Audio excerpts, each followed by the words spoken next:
ঢাকার মোহাম্মদপুরে Chandrima model town housing ও সাভারে ড্যাপের আওতাভুক্ত বিভিন্ন এলাকায় অভিযান চালিয়ে অন্তত ১৭টি নকশা বহির্ভূত ভবন ভেঙে দিয়েছে রাজধানী উন্নয়ন কর্তৃপক্ষ রাজুক।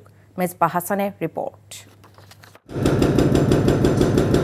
তুরাগ নদীর তীর ঘেঁষে গড়ে ওঠা চন্দ্রিমা মডেল টাউন হাউজিং কোনো ধরনের নিয়ম নীতির তোয়াক্কা না করে গড়ে উঠেছে সুরম্য অট্টালিকা।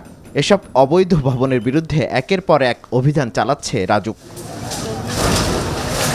আগেই হাউজিং এলাকাটি নির্মাণাধীন ভবনগুলো কাজ বন্ধ রাখার নির্দেশ দেয় রাজুক। বিচ্ছিন্ন করা হয় বিদ্যুৎ সংযোগও।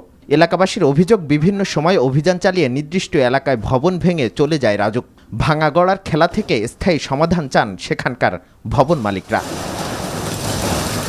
যদি বিল্ডিং অবৈধ হয় তাহলে গত এক বছর কিভাবে কাজ করলো, ধারাবাহিকতা নাই কেন? তারা আসে দুইটা বিল্ডিংই ভাঙে আবার চলে কি এটার ভাব বুঝতে পারতেছি না। ঠিক আছে, রাজুক বলছে আবাসিক এলাকার জন্য প্রয়োজনীয় সুবিধাদি না থাকায় সেখানে ভবন নির্মাণের অনুমতি দেওয়া হয়নি। কোনোটারই আসলে তারা নকশা প্রদর্শন করতে পারে নাই।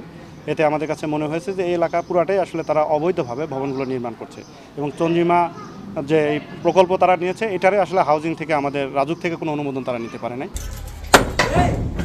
রাজুক ভ্রাম্যমাণ আদালত পরিচালনা করেছে সাভারেও। অনুমোদন ছাড়া গড়ে ওঠা একটি বহুতল ভবনের বিদ্যুৎ সংযোগ বিচ্ছিন্ন করে একাংশ ভেঙে দেওয়া হয়। উনি রাস্তার জায়গা না রেখে যে উনি ভবন তৈরি করেছেন, সেজন্য যে আমাদের কাছে যতটুকু ব্যত্যয় মনে হয়েছে ততটুকু আমি ভেঙে ফেলার নির্দেশ দিয়েছি। ঢাকায় অনুমোদিত নকশা ছাড়া নির্মাণাধীন ৩,৩২৮টি ভবন চিহ্নিত করেছে রাজুক, যার বিরুদ্ধে অভিযান অব্যাহত থাকবে বলে জানায় রাজুক কর্তৃপক্ষ। Mezbah Hasan, NTV news, Dhaka. Bundle থাকলে প্রতি সেনমানিতে টাকা বাঁচবে। বিকাশ সেনমানি বান্ডেল কিনে জিতুন প্রতি লেনদেনে।